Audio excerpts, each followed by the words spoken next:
Hello, my name is Richman Emmanuel. I'm a niche management consultant and thought expert, leading young professionals in Nigeria into bridging opportunity and capacity gap and growing organization in the third world.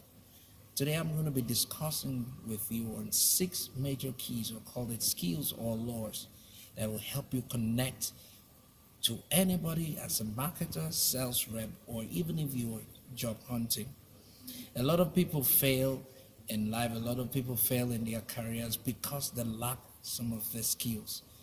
Most of us are finding it hard to connect even in the workplace or with our bosses just because we lack these skills. And some of us cannot get the kind of customers that we want to come patronize us in our businesses just because we lack the skills. I learned these skills years ago, and I just want to share these 6 major keys with you, or call it skills or law, that will help you. Number one, I call it the law of smiles. Like a smile is a psychological door opener. It helps you to open the mind of anybody. Take for instance, if you walk into a restaurant or walk into any organization, walk into or a customer come close to you, or any other person or anybody comes close to you. If you beam a bright smile, what the person does is to smile back. And so smile has a way of penetrating people's psychology, have a way of penetrating people's emotion and making them stable and calm where you are. It helps you connect with them, and it helps you bring them closer to yourself. So if you walk into an interview hall as a job hunter and you've been called for an interview, I believe that smiles will help you get into the heart of your interviewers. Your employer would want to know the secret behind your smiles. People are more around people who smile than those who look frustrated. So I want you to employ the simple secret or law of smiling. It will do or go a whole long way to help you get what you want. The next key, or the next law, is very peculiar. I call it the law of element of attraction. The way you look, let's say, is the way they are going to treat you, or you were treated. Let me put it this way, paraphrase it. You were treated the way you look. Your looks has a way of opening doors. I see a whole lot of young people, young professional career persons, or call it job hunters, come into an interview hall just looking anyhow. Their ties are not well knotted, their shirts not arranged. I mean, you're coming for an interview and you're looking frustrated, depressed, with no powder on your face, no makeup. You're not looking sharp, you're not looking smart. Your look determines if you're going to be shabby on a job or you're going to be organized on your job. An employer look at how you look, how collective you are, how well dressed you are, to determine how you are able, or how you will be able to handle the tasks that will be given to you.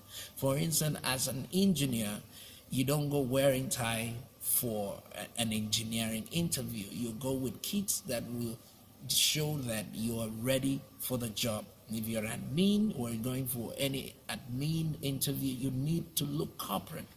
I mean, when I talk about looking corporate, we mean wearing ties. If you have a suit to go, if you have nice shirts, put on colognes, and smell well.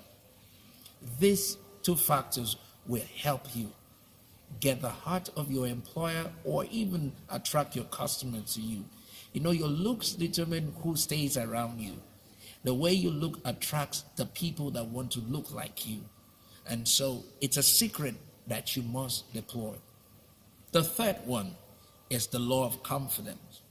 Your smiles and your attraction must be portrayed in such a way that the person looking at you knows that this person knows what he's doing. He has a self-esteem. This person understands compassion, boldness, self-worth. I mean, you must look strong, look determined, Have confidence on your face. Your smile must portray confidence and not fear. Yes, where you smile with a fear and where you smile with confidence, showing that you have the ability, you have the capability or the competence to handle whatever you're going to do or while you are in that interview hall. Perhaps you want a customer, your confidence in communicating to the customer, your calmness, your smiles, your attraction, and your tone of voice shows how confident you are and how you're ready to solve that customer's problem. The fourth key is the key I call, or the law of listening. A whole lot of us knows a lot of things. And so you don't have to disturb or interrupt the next person that is talking just to be heard. You just have to listen and listen and listen. It is in the process of listening that you will grab those things required to work with in order to, listening gives you, let me put it this way, listening gives you an edge. When you listen to what somebody is saying, you could actually catch their heart. You could know what is their most important interest. And so when you listen to your panel or when you walk into an interview hall, when they're asking you questions, listen to their questions. When they are making contribution, listen to their contribution. It's within those words and questions that you will determine, or you would have to look into what they really need. What is their need? What is their need? Why are they interviewing you? So you must deploy the law of listening. If you cannot listen, then you cannot lead. If you cannot listen, then you cannot follow. If you cannot listen, then you cannot provide the needs of your customer. Listening is a great key. Now, the fifth key is the key of relationship. You must be able to relate with those that you meet on your way. Especially, for instance, you're going into an interview hall. You do not look at your interview, those on the interview panel or your employer as a prosecutor. They are not there to nail you. They are actually there to see if you got what it takes to really be on the company's payroll, or to actually, if you have what it takes to solve the problem of that company. The reason why you go for an interview, or the reason why you approach a client as a marketer or a salesperson, is to prove to them that what you own or what you carry or what you possess has the capacity or the potency to solve their problem. So that's why you are on that seat. That's why that person is giving you his or her ears to talk to, because they believe that because you have come with what you have, their problem is half solved. Then the last one I will leave you with is the law of remark. The law of remark and impression. Never leave a room or a person without establishing a quality impression or remark. For instance, when you finish an interview, you can say to the interview panel, "Thank you, ma," or "Thank you, sir. It was really a rewarding time being interviewed by you." Or you can look at somebody's tie, probably a tie like this, and say, "Wow, sir, you have a nice tie there." Or, "Wow, ma, I love this hair." You give an approval of what they are doing. First of all, go out of your way to make sure that you create an environment of relationship. You create an environment of connectivity. You create an environment of approval. Then they will open up to you.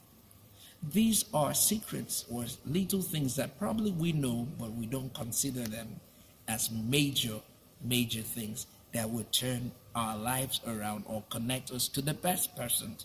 Take this to anywhere in the world. Research more on these factors or laws. Then you've got to realize they are always factors or laws that people at the top has always been using. I'm leaving you with this, niche your way to the top. Do everything it takes to improve yourself. Do everything it takes to show that you're the professional that you are. Do everything possible to impress or to show somebody that you could actually do what you say you can do. Thank you once again. My name remains Richmond Emmanuel, and I'll see you next time. Thank you.